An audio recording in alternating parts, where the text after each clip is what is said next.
Should MPs' expenses be axed? Now, the Speaker of the House, Lindsay Hoyle, has billed taxpayers more than £275,000 for jetting around the globe in just 2 years on official business. Now, the money claimed on his expenses includes things like, well, let's just get a picture of him for good measure. So we've got the man himself here. There we go. There's the man. So these things included spending more than £180,000 on flights. So we'll put that at the top. Then £3,000 on chauffeur-driven taxis. Oh my God. Yep, lovely. I think that was around America. Got about £900 per night on hotels. I don't know what kind of hotels they are, but they're nice. And then a one-off food and drinks bill for £400 there. And that's obviously not all of it if we're going to get up to the £275,000 that it's claimed that he has claimed. So these expenses, all of this for Sir Lindsay's is on top of Sir Lindsay's salary of more than £160,000. So I suppose we're just asking, what do you make of this? All absolutely above board, all absolutely allowed. But does Sir Lindsay's, do we need to be funding Sir Lindsay Hoyle's luxury lifestyle? Or should his travel expenses come out of his own wages? 0207 862 2222 is the number. Nelufar, I imagine you're not particularly happy about these numbers. It took everything I have to not shout and scream and yell and holler as you explain that. I'll tell you why. First of all, I know this is going to be shocking to everyone because everyone thinks that I shouldn't. I've stayed at a St. Regis once in China when I was working. The reason I stayed in it was because it was the safest hotel for the job that we were doing in China. Do you know that you have your own private butler when you stay at the St. Regis, who will polish your shoes for you and do your knickknacks and tidy your room for you? Why does the Speaker of the House, a public servant in the United Kingdom, feel it's necessary to stay at a hotel, 5-star, 6-star luxury hotel, on my money, your money and your money, so that they can have a butler? Because this is the safest. Because you stayed at it because it was the safest. Sorry. Well, why should Lindsay Hoyle not have the safest hotel? I didn't realise that the British territory of Montserrat and Los Angeles was such hostile environments to make investigative films in. I think the thing that's...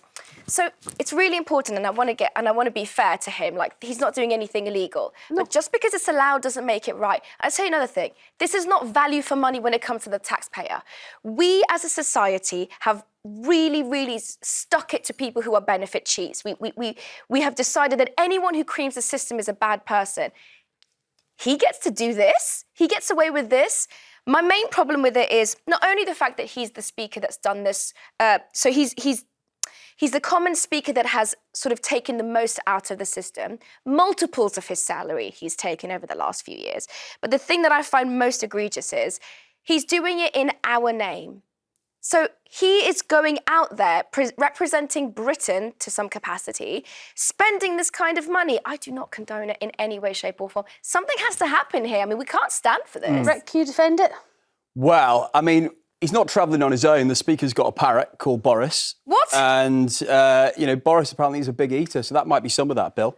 Wait, how do you know that he's got a... Because I've interviewed him with his parrot.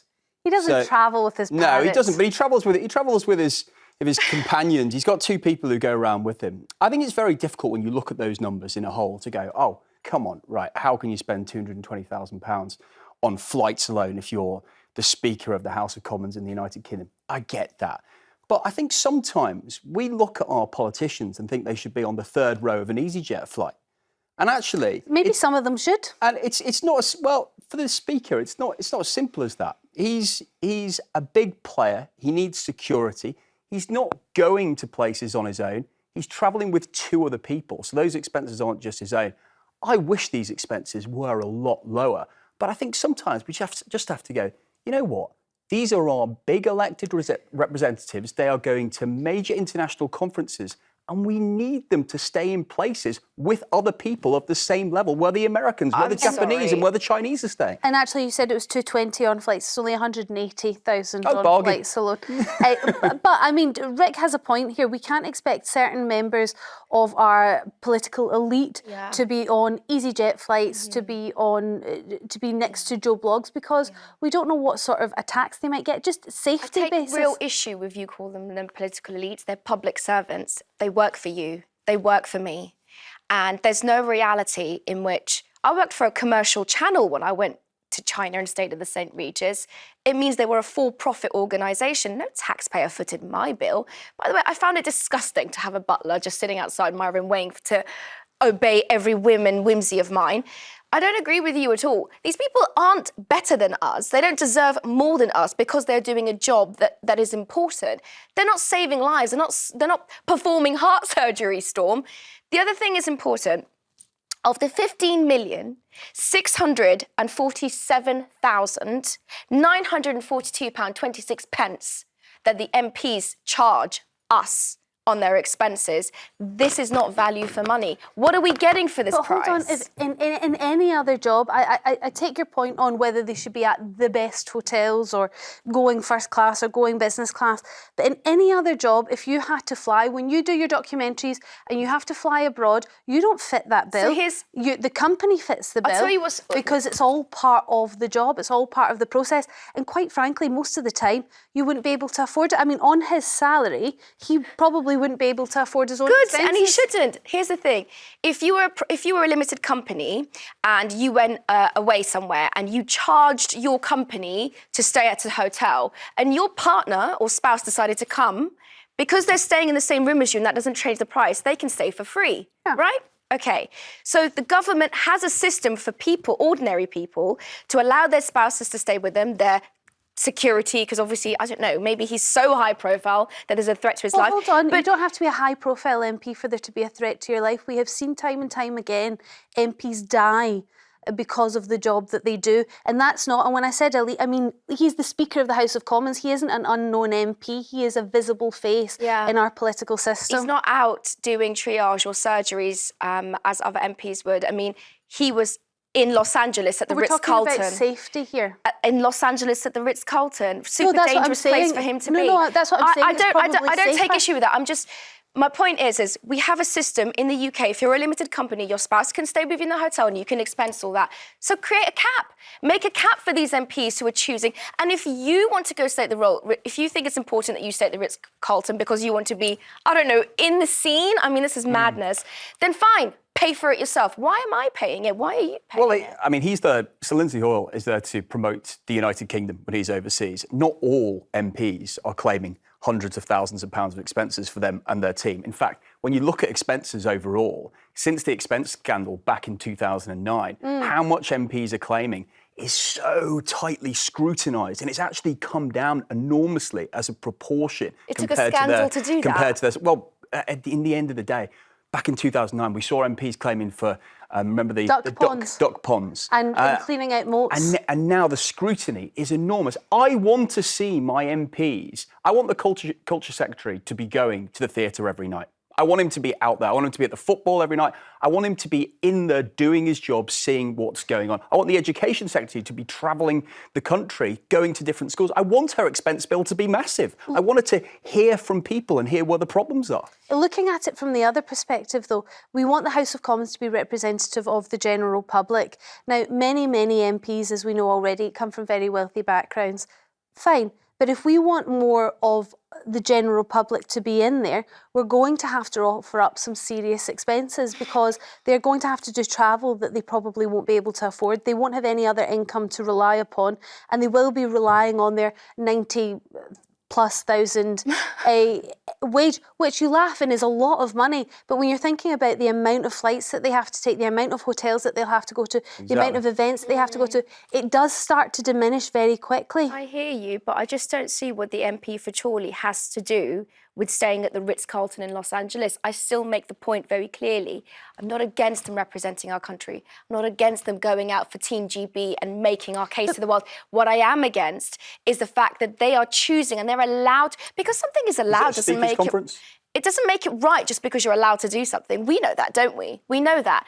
And when by the way, much of what you're saying doesn't account for the fact that they can charge for second homes. So these expenses are outside of what they can charge for their second homes within London. It's outside of what they pay their friends and family for work done in service of their office. So when you tot it all up, this is by no means, this is the tip of the iceberg. And I think that is what's most egregious to the British people. The expense, the idea that MPs are claiming, nutter expenses like Lindsay Hoyle in general is. Well, there are for the MPs birds. employing their family. Should there be tighter rules on expenses? They've already been cut down, moment? Storm, enormously.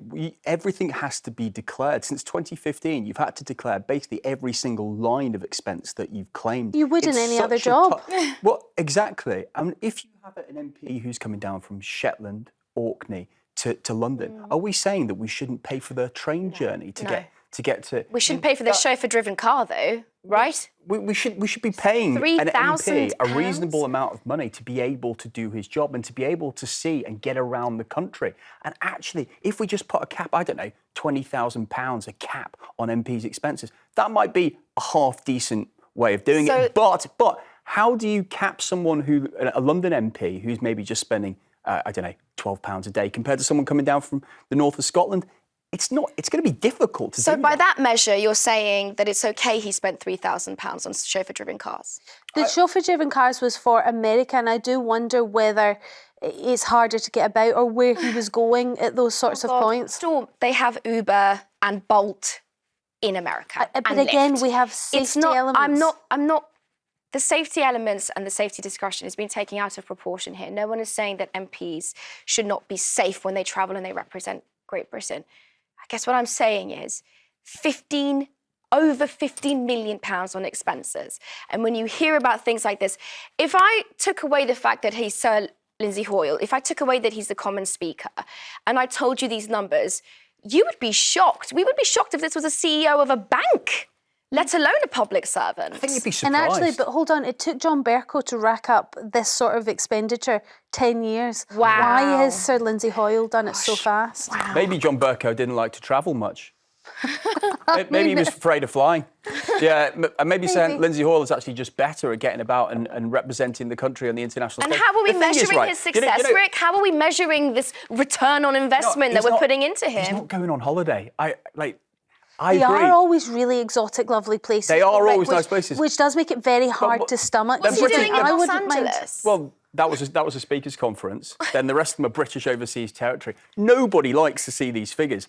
But the guy's not sitting there, he's not in the Maldives having a pina colada. So he's at the Ritz-Carlton in Los Angeles. He's at St. Regis in Doha, Qatar, known for its not safeness. He's at the Westin Grand in the Cayman Islands. This is not Baghdad or Kabul. These are.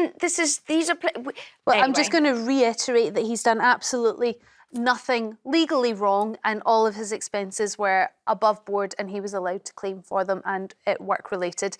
So we'll leave that to one side. There you go, Lindsay. You can take a wee rest there, have a little lie down. You'll need to after so much travel. Don't forget.